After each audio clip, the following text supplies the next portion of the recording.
Nous sommes à l'ETS en compagnie de Jérémy Voix, professeur-chercheur ici à l'École des technologies supérieures. Jérémy, on est dans une salle assez particulière. Qu'est-ce que c'est? Alors, on est dans une cabine audiométrique. On est ici dans un laboratoire de recherche en acoustique et c'est précisément la chaire de recherche industrielle en technologie intra-auriculaire Sonomax ETS. D'accord. Et vous vous spécialisez dans la création, la recherche de petits bouchons d'oreilles qui ne sont pas piqués des verres, finalement. Voilà, alors tout ça est parti d'une bonne idée il y a quelques années, au début de mon doctorat, une collaboration fructueuse avec Sonomax qui a permis de développer ce protecteur industriel, vraiment pour protéger les travailleurs dans le milieu bruyant. Okay. Et l'originalité est la suivante, c'est que le protecteur va être adapté sur mesure par un moulage instantané de l'oreille. Donc là, je vais vous faire la démonstration avec de l'air. Je vais gonfler en fait une membrane et là, je le gonfle avec de l'air, mais en réalité, ce sera un silicone qui va durcir en fait en quelques minutes en épousant exactement la forme du conduit auditif qui est très spécifique à chaque individu. Et quel avantage ça a par rapport à un petit bouchon jaune comme on connaît? Alors, il y a vraiment trois avantages. Le premier, c'est le confort. C'est très important qu'un protecteur, pour être utilisé, soit confortable.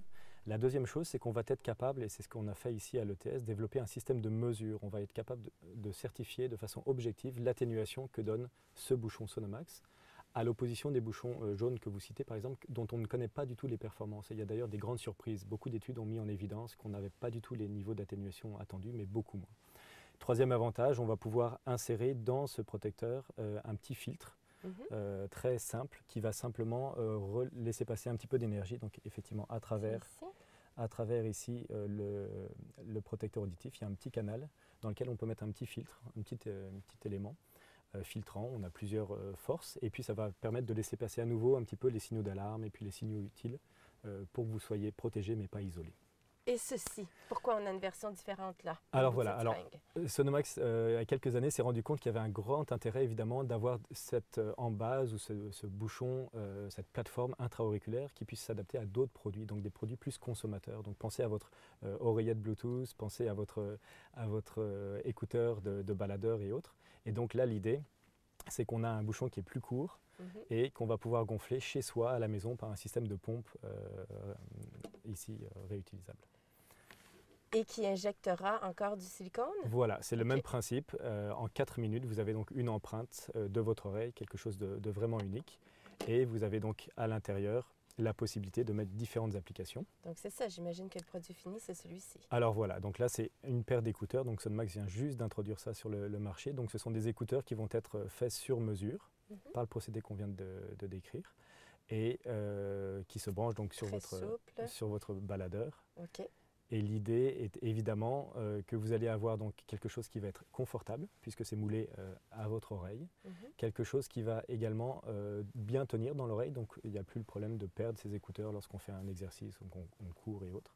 Et finalement, et c'est le troisième avantage qui moi me plaît beaucoup, c'est que c'est un écouteur qui vous protège. Donc finalement, vous êtes isolé du bruit ambiant et vous n'avez donc pas la nécessité de mettre votre musique fort parce que vous n'avez plus de bruit ambiant à combattre. Jérémy, l'oreille bionique, est-ce que ça existe? Alors, l'oreille bionique est ici, c'est-à-dire que c'est un projet... Elle s'en vient. C'est vraiment le projet de cette chaire de recherche industrielle. C'est effectivement de développer toutes les techniques, toutes les technologies que l'on pourrait embarquer sur cette plateforme-là. Cette plateforme qui est donc confortable, sur mesure, adaptée et autres. Et donc, c'est toute l'électronique qu'on pourrait mettre. Voilà. Alors là, on peut écouter, ça c'est très simple, mais on pourrait écouter évidemment sur un lien Bluetooth. On peut aussi, pour les applications de... L'objectif est vraiment d'intégrer finalement à la fois la protection auditive, dont on a parlé, mais aussi l'aide auditive, parce qu'on sait qu'il y a beaucoup de personnes qui effectivement ont besoin d'un petit peu d'aide. Et la population vieillissant, ça va être une plus grande majorité, donc important si on laisse passer par exemple les signaux utiles et la parole, mais ça va être important d'un petit peu aider, un petit peu amplifier la parole pour qu'elle soit vraiment intelligible pour tous. Ce qui veut dire qu'on aurait un petit ordinateur, une petite puce à l'intérieur. Alors voilà, pour ça, exactement. Pour ça, ça va requérir qu'à l'intérieur de la plateforme, on mette ce qu'on appelle un DSP, un processeur numérique du signal, qui est un micro-ordinateur spécialisé dans le traitement audio. Donc avec un microphone à l'extérieur, un petit haut-parleur à l'intérieur et le DSP entre les deux, on va pouvoir faire ce genre d'application, donc protéger intelligemment et amplifier quand le signal est utile. Donc on pense que ça pourrait être utile pour ceux qui auront des déficiences auditives et pour ceux qui n'ont pas de problème On peut avoir quoi comme application? On peut aussi, la musique? et puis alors en plus de la protection et de l'aide auditive, c'est vraiment l'aspect de communication, puisqu'on l'a dit, beaucoup de choses sont dans l'oreille, les oreillettes Bluetooth, etc. Et là, une des idées, par exemple, c'est qu'on est capable de mettre un microphone intra-auriculaire. Donc le microphone se trouve dans le conduit auditif, proche du tympan. Ouais.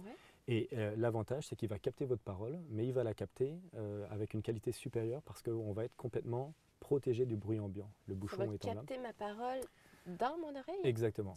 Donc l'avantage, évidemment, c'est que vous allez pouvoir non seulement entendre, puisque c'est un écouteur, dans des lieux bruyants de façon confortable, mais vous allez également pouvoir parler dans des lieux bruyants et être entendu, par exemple, sur votre téléphone cellulaire. Parce que la personne va m'entendre de l'intérieur de mon corps. Exactement. Je trouve ça très drôle. Merci beaucoup, Jérémy. C'est vraiment intéressant. On pense que on va voir ça dans combien d'années? Alors, il nous reste 4 ans pour la chaire pour livrer quelque chose ici. OK. Donc, ce sera commercialisé dans les années qui suivront. Alors ensuite, c'est à Sonomax qu'on transfère ses connaissances. Merci pour toutes ces informations. Merci. Plus tard à l'émission.